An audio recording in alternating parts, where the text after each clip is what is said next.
the kids' writing sucks. It does. It does suck. It does. But let me tell you, it is also developmentally appropriate. You don't tell them that they suck. When we look at our toddlers, when they're trying to talk, that is not good talking. But we're proud of what they're doing because they're making progress. It's developmentally appropriate for them to speak that way, and we help them grow from that area. But we don't sit there and correct them and say, you don't even make any sense. That sounds silly. And that's what we do with our writers. Hi, thank you so much for joining the Falling for Learning podcast. I am TD Flenaugh. We have this podcast to help parents and caregivers with having the resources, strategies, and tools needed to make sure that their children are on track for learning and to stay on track for success. Hello, thank you so much for joining the Falling for Learning podcast. Today, we are going to discuss revision versus editing. So this is a very important part of the rewrite method because what happens with revision versus editing is that a lot of our children hear a lot of negativity about their writing. And this method of starting with revision first, starting with questions, talking about what they do well first, is going to help lead them into a path where they love writing instead of loathe writing, right? So let's get into it. Okay, let's get into it. A lot of people want to jump right into the editing, meaning that's correcting, looking at the mistakes and thinking about how they need to fix it, right? So here are some things that people might say. And so editing, I think of in terms of grammar, usage, mechanics, spelling. And when we're thinking in terms of that, we are not looking at what the child is doing well. We're trying to make sure that they get their writing to a more correct place. And the issue with that is the students aren't leveling up their writing and they also aren't hearing what they did well. Okay. So some of us may say things like this. So see, like this is some self-reflection, parents. Like, do you hear yourself in this message, right? What does that say? That is not spelled right. Mm-mm. So then capitalization errors. Aren't you supposed to capitalize the names of people, the names of specific places, proper nouns? You know better. It's specific with an S, not Pacific like the ocean, right?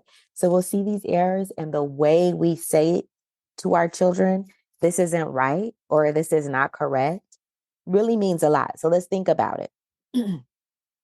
For mechanics, now that's fancy speak for like punctuation, periods, question marks, all that kind of stuff. So we might say to the kids, like, where are all the periods? Wow, you really got to work on your writing. Like, there's no periods in this whole paper. Now, do we say any of this to our kids? If we do, we need to make sure that we adjust this. So I'm pointing it out to you today. Hopefully you fix it. So when you're saying these things to kids, you are sending the message over and over again that they are not good at writing, that they suck at it, and that kids begin to actually wonder, like, why am I even working on my writing? I'm not good at it. I'm not going to get any better at it. So that's that.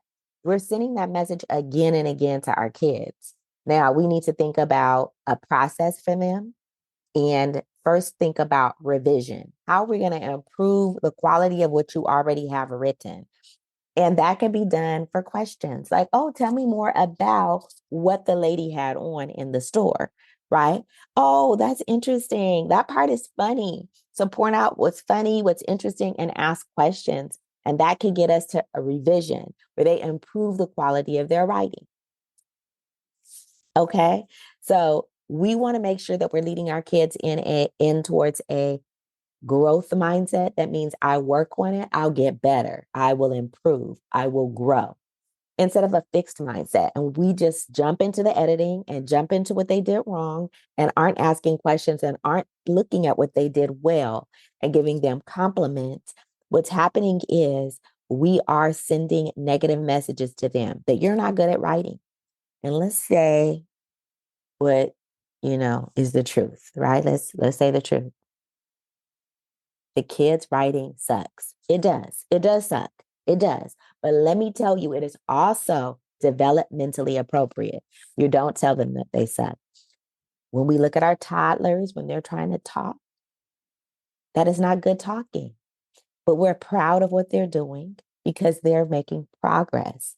It's developmentally appropriate for them to speak that way, and we help them grow from that area. But we don't sit there and correct them and say, you don't even make any sense. That sounds silly. And that's what we do with our writers. And of course, not everybody is doing this, but a lot of us are. So please pay attention. Are you doing that? And please fix that. It is not helpful to our kids. It really makes them feel like crap when it comes to writing. And then they don't write. And then it's the situation where as they get older, they get worse at writing because we expect a sixth grader to be writing better than a third grader. But again, they'll flatline in their development because we keep telling them what they did wrong instead of trying to help them level up and improve their quality of writing. So we must send that message through over complimenting, right? Giving them lots of compliments about what they did well, and then trying to build them up in their quality of writing by giving them like just one or two things to work on. Again, if our children really hate writing, give them just one. Just give them one. Okay. So you need to start, and our rewrite method starts with recognizing talents, and we need to identify what the root causes are of the problem with writing, right? And so we need to think about that and notice that what their writing potential is. Again, even if it's just verbal, even if it's just, neat handwriting, even though that's not like the quality of your writing. But obviously, if I can't read your writing, it's hard for me to improve it for you. So paramount. And of course, you don't want to tell your kids their writing is crap, just like we don't tell our toddler, your speaking is crap. But if we were measuring it to an adult standards, it would be crappy speaking. It's not up to par. And that's okay. Again, we have to remember that that's what's developmentally appropriate for them. Now, I want to back up a minute. I'm not saying developmentally appropriate for a sixth grader because you may look at your child's writing and it could be a second grade level. So I'm not saying that's developmentally appropriate for a sixth grader. What I'm saying is developmentally appropriate for them, for the amount of practice and the exposure to writing and all of that they have. This is where they are. So accept them where they are and stop telling them where they should be. Tell them this is where we're going to go. This is where we need to get by the end of the year. But just to tell them you should be here, you should be doing this is not helpful. But tell them what the goal is. Tell them where they're supposed to be going, right? But don't tell them they should be there already because they all have their learning process. And remind them that some people have just a natural knack for things. A lot of people who run fast and those track athletes have a knack for running quickly. But that is not where it starts, right? They don't just say, well, I'm good at running. I just can sit here and jump up and run. They continue to practice. Now, some people will tell you that they started off as not such good runners and they worked on it, not such good football players or basketball players, and they worked on it. And then that's fine. Let them know you're one of the people who need to work on it, and that's fine. And I tell people the story about how long it took me to learn how to drive, like physically drive and take the driving test. It took a long time. And that's it. I'm really good at certain things I'm not. And it's not that I can't, that you can't learn how to drive. It just was a harder journey for me than it was for someone who maybe had a knack at driving and steering and all that. It wasn't for me though.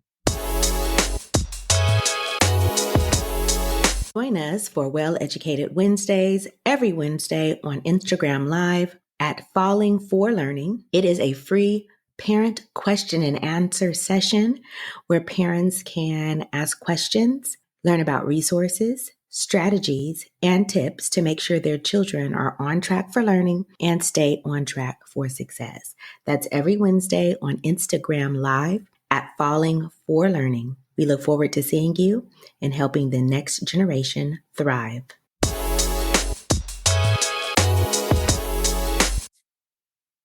So sharing those stories with kids about your learning process, and learning is failing, right? When you are trying something new, you will be failing. You won't be good at it. Your writing will suck when you begin, unless you just naturally have a gift for it. And a lot of people do not. And then again, some of us even tear down those writers who are naturally good by nitpicking them about their mistakes. And we got to be better than that. You have to think beyond that. Okay, so this is what we're going to look at next. I'm going to share my screen. And so those of you all who are listening to the podcast, you can look at the link and go to YouTube and see it. But I'm also going to describe what's there. So we're going to look at our screen. Okay, so here we are. Again, reviewing what the difference is between editing and revision. So editing is correcting that grammar, that usage mechanics, which means punctuation, spelling, and capitalization. We use the GUMC acronym to help us remember that. And then there's the revision, where it's improving the quality of writing. So they're adding details, facts, information, statistics, adding evidence. That means quotes or paraphrasing, depending on what they're writing. They're changing word choice for clarity or specificity to make it more specific. They're including wordplay or figurative language. They may be including sensory details, or they might be rearranging the order of sentences and paragraphs to improve the flow or the logical order. So that's just a little bit about the editing versus revision that we want to really focus in on for our children. The next thing that I want to say is that when we focus in on correct sentences instead of improving the quality of their writing through discussions about revision and what they do well and asking questions, we get sentence A and sentence B, for example. So, like, which one is the best sentence? Now, if we're thinking in terms of correctness, yeah, sentence A is the most correct sentence. But when we're thinking about our middle and our high schoolers, they need to be writing sentences closer to the sentence B, right? Sentence A is, I have a red shirt, period. Very simple sentence. And sentence B is, as I move through the hallway, my silky scarlet blouse felt smooth against my skin. And again, there's a mistake here. Instead of saying felt smooth, it says feel smooth, right? But sentence B is still the best sentence, and we will tell you why. As far as the importance of the revision, right? We're looking at an analysis. Notice that there's no errors, but in sentence A, but sentence B has 4 errors in spelling, 1 error in verb tense. It says feel instead of felt, but the vocabulary is early elementary in sentence A. I have a red shirt. And if you look at sentence B, it's high level vocabulary. Scarlet is a sophisticated color. Blouse is a specific type of shirt. Sensory details feel smooth, right? So that is the kind of quality of sentence we want. Now, we could do spell check and all that to get those little kinks of the grammar usage mechanics, all of that fixed, right? And then the simple sentence, again, with sentence A, and sentence B was a complex sentence. So more higher level type of sentence quality, more difficult. And this is what we want them to create. But what happens is, if we focus in on the correctness, the kid will just write sentence A for you. Because even if they're in elementary, even if they're in high school, even if they're in middle school, because I don't know how to spell scarlet, I don't know how to spell silky. And so that is what my teacher or my parent will focus in on, and they'll mark my sentence up instead of thinking, oh, you have a complex sentence, really good. And then we could talk about after the revision, right?